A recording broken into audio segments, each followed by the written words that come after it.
Hi hello வணக்கம். நான் உங்கள் தீனா. டெல்லியில் பார்த்தீங்கன்னா ஒரே மழை வெள்ளம் ஃபுல்லாக. டெல்லி மழை பெய்யாமலே வெள்ளத்தில் முழுகடிக்கிற நிலைமைக்கு வந்துடுச்சு. அது போக அசாமு, குஜராத்து இதெல்லாமே வெள்ளத்தில் முழுகுது. இதே நிலைமை நீடித்தா, ஏன்னா காலநிலை பருவநிலை மாற்றத்தினால அதிகப்படியான எதிர்பார்க்காத இடத்துல அதிகப்படியான மழைகள் பெய்ய ஆரம்பிச்சிச்சு. ஒரு இடத்துல பெய்ய வேண்டிய இடத்துல பெய்ய மாட்டேங்குது, தேவையான இடத்துல தேவையில்லாத இடத்துல ஒரே இரவில் இறங்கி கொட்டி தீர்த்துட்டு போயிடுது. அதனால் இயற்கை பேரிடரை யாராலையும் தடுக்க முடியாது. அது ஒரு பக்கம் இருந்தாலும் இந்த மழையினால் மக்கள் எல்லா இடத்துலையும் பாதிக்கப்படுறாங்க.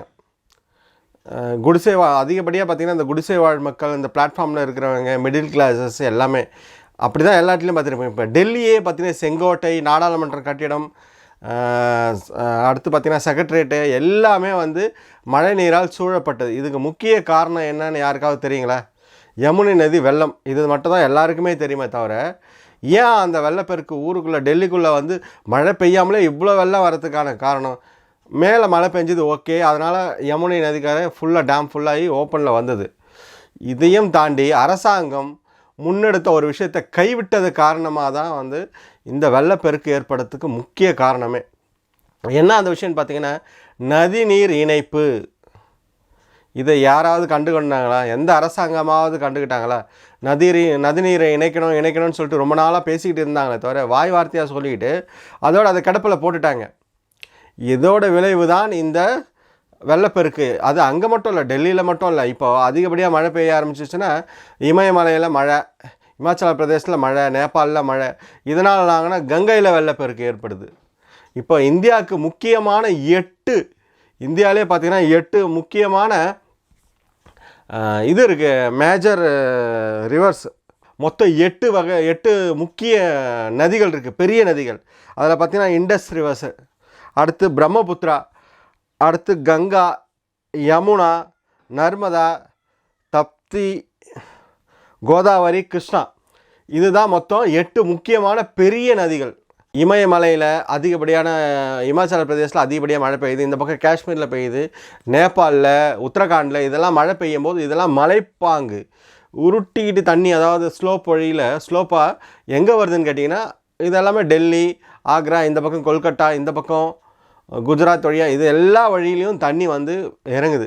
இந்த நதிநீர்களை இணைக்காததுனால என்ன ஆகுதுன்னா, தண்ணி ஒரு குறிப்பிட்ட லெவலுக்கு மேலே ப்ரெஷர் ஜாஸ்தியாகுது. இப்போ ஒவ்வொரு நதியும் பார்த்திங்கன்னா ரொம்ப நீளமான நதி பாயறது. பார்த்திங்கன்னா கிட்டத்தட்ட 2000 கங்கை நதியை கணக்கு பண்ணிங்கன்னா இந்தியாவிலே பெரிய நதி, ரொம்ப தூரம் பயணிக்கிற நதி. 2525 கிலோமீட்டர் பயணிக்குது இந்தியாவில். அடுத்து கோதாவரி, அதுக்கு அடுத்த பார்த்திங்கன்னா 1464 கிலோமீட்டர் இந்தியாவில் பயணிக்குது. அடுத்து யமுனா நதி, இந்த பெரிய நதிகளில் பாருங்கள் 1376 கிலோமீட்டர். அடுத்து நர்மதா 1312 கிலோமீட்டர். அடுத்து பார்த்திங்கன்னா கிருஷ்ணா நதி 1300 கிலோமீட்டர். அடுத்து இண்டஸ் நதி, அது பார்த்திங்கன்னா இன்னும் இருக்கிறதுலே எல்லாத்தோட அதிகம், 3180 கிலோமீட்டர். இருக்கிறதுலே அதிகப்படியான நதியோட நீளம், பாயிற நீரோட்டத்தோட நீளம். அடுத்து பார்த்திங்கன்னா பிரம்மபுத்திரா 2900 கிலோமீட்டர். கிட்டத்தட்ட இது இந்தியாவை சுற்றி வர அளவுக்கான, சுற்றி வரல 4 முறை சுற்றி வரலாம் இந்த மொத்த கிலோமீட்டர் கணக்கு பண்ணும்போது. இவ்வளோ தூரம் இந்த நதிகள் பாஞ்சிட்ருக்கு. இப்படி பாயிற நதிகளை இணைக்காமல் விட்டதுனால விளைவு தான். இதுக்கப்புறம் கிளை நதிகள் எவ்வளோ இருக்குது தெரியுங்களா? இது முக்கிய நதி, இந்தியாவுக்கு நீர் வரக்கூடிய, அதிகப்படியான நீர் வரக்கூடிய முக்கிய நதிகள் இந்த 8 நதிகள். கங்கா, யமுனா, பிரம்மபுத்திரா, கோதாவரி, கிருஷ்ணா, இந்த மாதிரி இண்டஸ் இதெல்லாமே. அதுக்கப்புறம் 400 கிளை நதிகள் இருக்குது. 400 சிறிய கிளை நதிகளில் சிறிய நதிகள் இருக்குது. இந்த சிறிய நதிகள் 400க்கும் மேற்பட்டு இருக்குது. ஒவ்வொரு மாநிலத்துலேயும் நிறைய இருக்குது. 50லேருந்து 100 வரையும் இருக்குது ஒவ்வொரு இடத்துலையும். ஒரு சில இடத்துல 20 இருக்குது. இப்போது வறட்சியான மாநிலங்களில் இந்தியா செழிக்கிறதுக்கு முக்கிய காரணமாக இருக்க வேண்டியது இந்த நீர் ஆதாரம். இந்த நீர் மேலாண்மைக்கு இந்த மத்திய அரசாங்கமும் சரி, அந்தந்த மாநில அரசாங்கமும் இதுவரை எந்த நடவடிக்கையும் எடுக்கலை. பிரதமர் போகிறாரு வெளிநாட்டில் போயிட்டு, இண்டஸ்ட்ரீஸ், அதாவது இந்தியாவுக்கு தேவையான தொழில்துறை, டெக்னாலஜிஸு, இராணுவ தளவாடங்கள், இதற்கு மட்டுமே முக்கியத்துவம் கொடுக்குற எல்லா அரசாங்கமும் ஏன் நதிநீர் இணைப்புக்கு முக்கியத்துவம் இதுவரையும் கொடுக்கல? இதை கொடுத்துருந்தீங்கன்னா எல்லா இந்தியா வந்து வருஷம் 365 நாளும் விவசாயம் பண்ணுறதுக்கான ஏதுவாக இருந்திருக்கும். அதை விட்டுட்டு பருவ காலங்களில் மட்டுமே விவசாயம் பண்ணுற நிலைமைக்கு ஆளாக்கப்பட்டிருக்கோம் நம்ம. இந்த 3 மாதம் மழை பெய்யும், 6 மாதம் மழை பெய்யும், அந்த மழையை நம்பி இருக்கிறவங்க மானாவாரி பயிர் வச்சுருக்காங்க. இந்த மாதிரி இல்லாத எல்லா நதி நீரையும் முக்கியமான இந்த 8 நதிகளை இணைத்தால் அதிலிருந்து, அதாவது பார்த்திங்கன்னா கங்காவிலேருந்து பார்த்திங்கன்னா நிறைய அதிலேருந்து கிளை நதிகள் நிறைய இருக்குது. அதோட இணைப்புகள் எல்லாமே ஈஸியாக இருக்கும். எல்லா மாநிலங்களுக்கும் ஈவனாக தண்ணி வரும். அதே மாதிரி வெள்ளப்பெருக்கு ஏற்படாது. இதில் மெயினான விஷயம் என்னென்னு கேட்டிங்கன்னா வெள்ளப்பெருக்கு ஏற்படாது.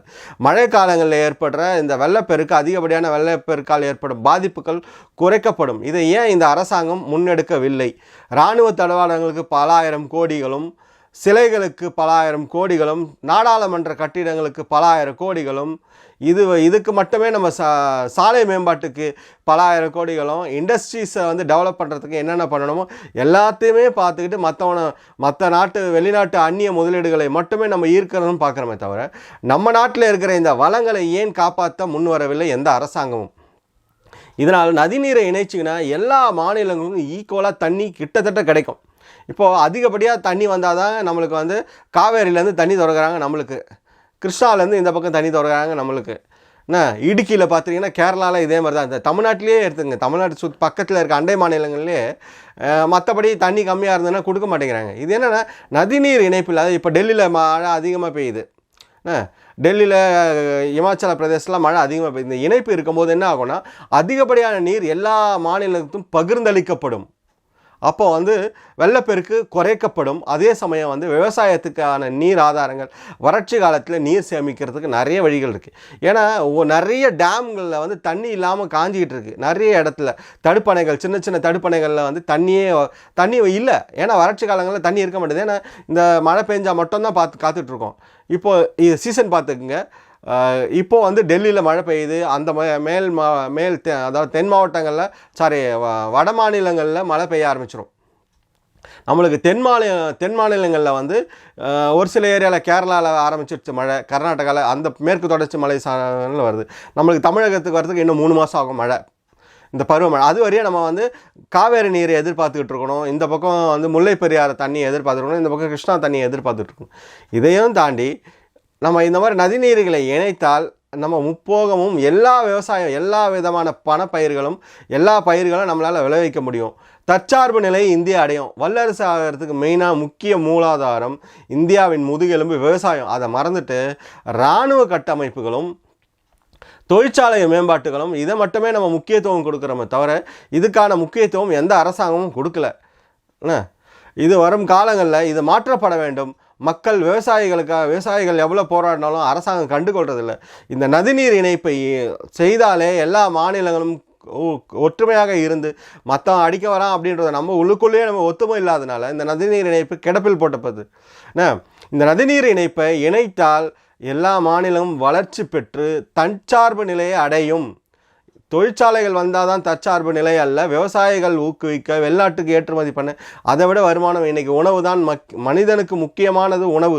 அப்படியாப்பட்ட உணவை நம்ம உற்பத்தி பண்ணும்போது நம்ம தான் உலகத்திலே வந்து தலை சிறந்தவனாக இருப்போம்.